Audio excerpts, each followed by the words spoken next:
کسی کے پیر کو چھیڑو مت اور اپنے پیر کو چھوڑو مت. سبحان اللہ. بے شک. چھوڑو مت. چھوڑو مت. یک درگیر موکم گیر. ہمارے مولوی کیا کرتے ہیں؟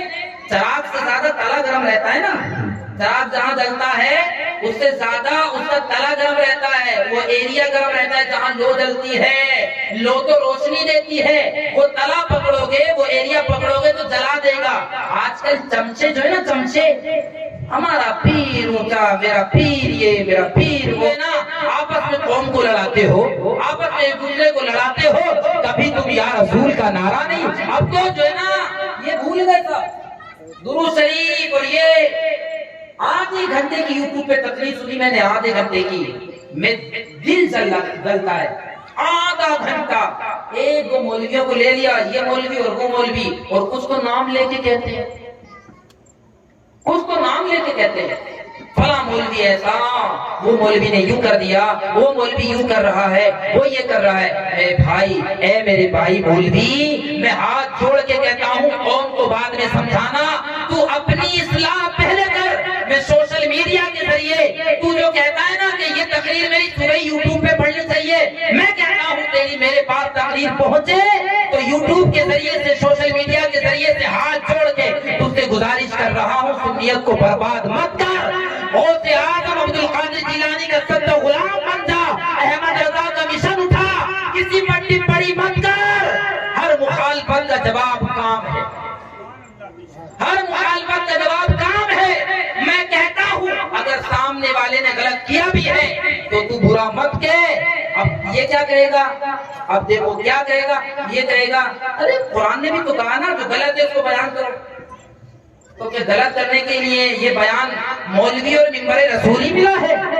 پہلے ایک طریقہ بھی تو سکھایا ہے, پہلے ایک راستہ بتایا ہے. اگر کسی سے غلطی ہوئی تو پہلے اس سے جا کر کے ملو, اس سے جا کر ملو, یا خط کے ذریعے اس کو پیغام بھیجو کہ بھائی یہ غلطی ہو گئی, آپ توبہ کر لو. اب کیا کریں گے, اٹھایا موبائل, بنائی ویڈیو, چار اپنے چمچے پکڑے, ڈال دو سوشل میڈیا پہ. غلط تو نہیں کر رہا ہوں, ڈال دو سوشل میڈیا پہ. اب اس سے معلوم ہے کیا نقصان ہوتا ہے. جس کے ذریعے سے مان لو کوئی مولوی بیان کیا, کسی نے تقریر کی, مثال کے طور پہ بات کے حضرت نے اگر تقریر کی اصلاحی اور کوئی رو کر کے سچی توبہ کر دیا اور اس نے کہا نہیں میں کل سے پکا نمازی بن گیا, اور کسی دوسرے اسٹیج پر اگر حضرت کی زبان سے کوئی جملہ غلط نکل گیا, انسان ہے, کوئی جملہ غلط نکل گیا, انسان ہے صدر صاحب, اگر کوئی بات غلط نکل گئی, اب کیا کرے گا, یہ اس سے جلانے نا حسد ہے. اب تو مولانا نسیم آفاقی صاحب کی یہ اتنی سی ویڈیو کاٹ دے گا, کٹنگ کا سسٹم چل رہا نا, اتنی سی ویڈیو, یہ ایک مثال دے رہا ہوں میں جس کے بارے میں بھی آپ سمجھ سکتے ہو.